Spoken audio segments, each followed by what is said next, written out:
हो सकता है कि आप इस वीडियो में कुछ गलत कमेंट करके जा सकते हैं, हो सकता है कि ये वीडियो कुछ हमारे भाई बहन जो तैयारी कर रहे हैं उनको अच्छा ना लगे, उनकी भावनाओं को ठेस पहुंचा सकती है, हो सकता है इस वीडियो से कुछ हमारे जो शिक्षक भाई लोग हैं उनको भी दिक्कत हो सकता है। लेकिन अगर आप ध्यान से इस वीडियो को समझते हैं, अगर मेरी कही गई बात को आप समझेंगे तो आपको लगेगा कि भैया बात तो सही कह रहे हैं कि बहुत ज्यादा जो है बहुत सारे बिहार बोर्ड के बच्चे जो है बर्बाद होते जा रहे हैं। आप मेरी बात को ध्यान से समझिएगा और टू दी पॉइंट बात करते हैं। सबसे पहली चीज आपको हम बता दें कि आप ऑफलाइन पढ़े या फिर ऑनलाइन पढ़े, बहुत सारे मेरे भाई होंगे वो ऑनलाइन पढ़ते होंगे, बहुत सारे मेरे भाई जो है वो ऑफलाइन पढ़ते हैं, बहुत सारे भाई जो होते हैं ऑनलाइन ऑफलाइन दोनों पढ़ते हैं, ठीक। इसमें से बहुत सारे भाई बहन होंगे वो दोनों पढ़ते हैं, कहीं ऑफलाइन भी करते हैं कहीं ऑनलाइन भी पढ़ते हैं। ये वीडियो आप दोनों भाई बहन लोगों के लिए, आप ऑफलाइन पढ़ो या फिर ऑनलाइन पढ़ो, सबसे पहली चीज कि आप जहां से भी पढ़ते हैं, जिस भी शिक्षक से पढ़िए, मेरे से पढ़िए, किसी से भी पढ़िए, ऑफलाइन में भी पढ़िए या फिर ऑनलाइन में पढ़िए, तो जहां पर भी आप जिन भी शिक्षक से पढ़ते हैं ना, तो वहां पर आप सबसे पहला चीज की ये जो एबीसीडी वाला पढ़ाई है ना, इसको आप बंद कर दीजिए। ये बिहार बोर्ड के हजारों भाई बहन जो है बर्बाद होते जा रहे हर साल, ठीक है।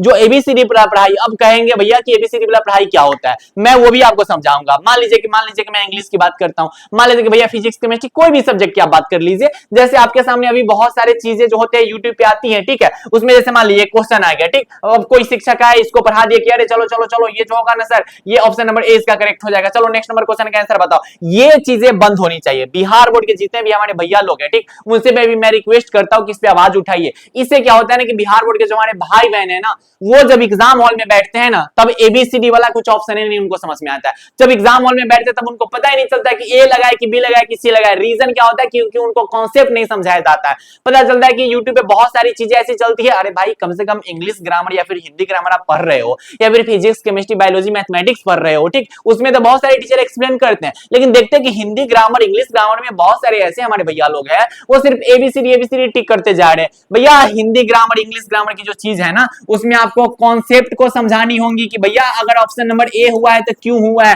ऑप्शन नंबर बी हुआ है तो क्यों हुआ है, ऑप्शन नंबर सी हुआ है तो क्यों हुआ। बताइए कि एग्जाम हॉल में जब बबुआ बैठेगा तो थोड़ी ना एबीसीडी करेगा, उसको कॉन्सेप्ट ना समझाइए। तो ये चीज का अच्छा, इससे दिक्कत आपको क्या होता है आगे चल के, इसमें से बहुत सारे मेरे भाई बहन जो किसी न किसी कॉम्पिटिटिव एग्जाम का तैयारी करने जाएंगे, बहुत सारे मेरे भाई बहन जो हो सकता है कि भैया आगे चल के किसी कंपनी में काम करने जाएंगे, अब ओकरा के इंग्लिश समझ नहीं आएगा। मान लेते हैं कि सिर्फ अगर हम इंग्लिश की बात करते हैं तो यही कारण होता है कि भैया उनको आगे चल के इंग्लिश से डर लगने लगता है कि भैया इंग्लिश उसको समझ नहीं आ रहा है। यही कारण होता है कि इंग्लिश में उनको कुछ नहीं पता है। आप बताइए, आप 10th पास आउट है, 10th में भी आपको इंग्लिश पढ़ना था, आपने क्यों नहीं पढ़ा इंग्लिश? इसलिए नहीं ना पढ़ा क्योंकि भैया जी जो उसके मार्क्स होते हैं ना, वो मार्कशीट पे जो होते हैं ऐड नहीं होते, यानी कि आपके जो 500 मार्क्स होते हैं उसमें ऐड नहीं होते, इसलिए ना आपने नहीं पढ़ा। यही नतीजा है कि आप 12th में ना आपको इंग्लिश ठीक से समझ नहीं आता है। बिहार बोर्ड के बच्चे की सबसे बड़ी कमजोरी इंग्लिश होती है, सबसे बड़ी कमजोरी। उनको इंग्लिश में कुछ भी नहीं समझ में आता है, इंग्लिश ग्रामर भी नहीं समझ में आते, इंग्लिश के जो वर्ड होते हैं ना उसका मतलब उसको मीनिंग नहीं समझ में आता है, जिसके कारण आप 10th भी पास आउट हो गए।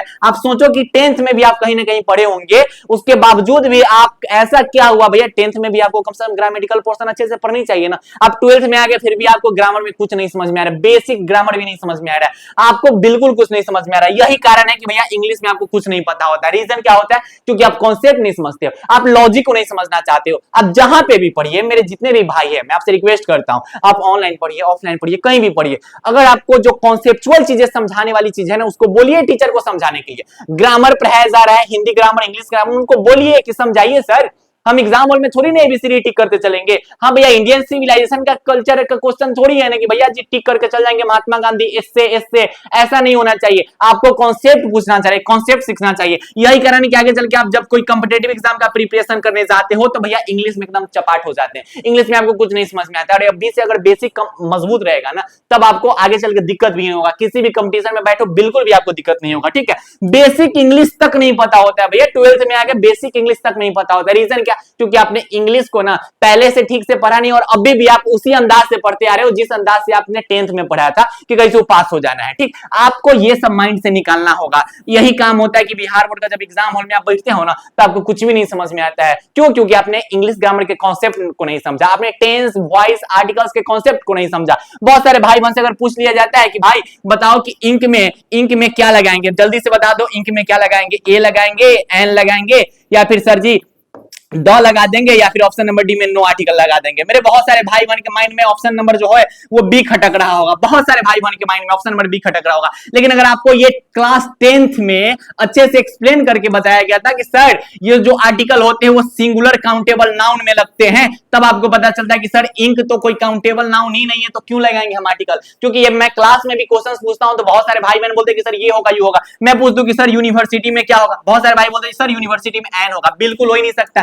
क्योंकि आप जो ग्रामर पढ़ के आए हुए हो, जो आप एबीसीडी वाला पढ़ के आए हो, जिसके वजह से आज आपके क्वेश्चन जो होते हैं वो गलत होते हैं। तो जो भी हमारे बिहार बोर्ड के जितने भी शिक्षक लोग हैं, ठीक, जितने भी हमारे भैया है या फिर जितने भी हमारे भाई लोग हैं, ठीक है, जो पढ़ाई कर रहे हैं या फिर जो पढ़ा रहे हैं, उन सबसे मेरा रिक्वेस्ट है कि बिहार बोर्ड के बच्चों के साथ ऐसा कुछ न किया जाए कि बस वो 12th पास आउट हो जाए, आगे चलकर उनको कुछ भी नहीं पता रहे, ना उसको इंग्लिश समझ में आए ना इंग्लिश का वर्ड समझ में आए, उनको बहुत दिक्कत होता है। और यही दिक्कत के कारण बिहार बोर्ड के जो बच्चे होते हैं उनका अंतों अंत तक ना इंग्लिश कमजोर का कमजोर रह जाता है। तो भाई जाग जाओ, जितने भी बिहार बोर्ड के भाई बहन है, मैं आपसे रिक्वेस्ट करता हूं कि जगिए और इस चीज को समझिए कि जो चीज समझने वाला है उसको समझेंगे। अब बिहार बोर्ड के जो शिक्षा व्यवस्था है ना, उसमें हम कह रहे हैं as a first guider of Bihar board, मैं इस बात को चैलेंज करता हूं कि बहुत कुछ बदलाव करके दिखाऊंगा और बहुत कुछ बदलाव करने का प्रयत्न लिया हूं। क्योंकि बिहार बोर्ड के जो स्टूडेंट है वो अब पहले की तरह नहीं पढ़ेंगे कि सिर्फ पढ़ते जा रहे 3 महीना पढ़ लेंगे, नहीं नहीं नहीं, अब आपको सही से पढ़ना है, क्योंकि आगे चल के आपको कुछ बेहतरीन करना है। इसलिए आपको जो है हम as a first guider of Bihar board आपको अच्छे ढंग से गाइड कर रहे हैं, और हर एक ढंग से जहां पे गलत होगा मैं वहां पे आवाज उठाऊंगा। क्योंकि भैया बिहार बोर्ड के फर्स्ट गाइडर होने के नाते मेरा हक बनता है कि अगर बिहार बोर्ड के भाई बहन के साथ गलत होगा तो मैं आवाज उठाऊंगा, हमेशा आवाज उठाऊंगा, ठीक है।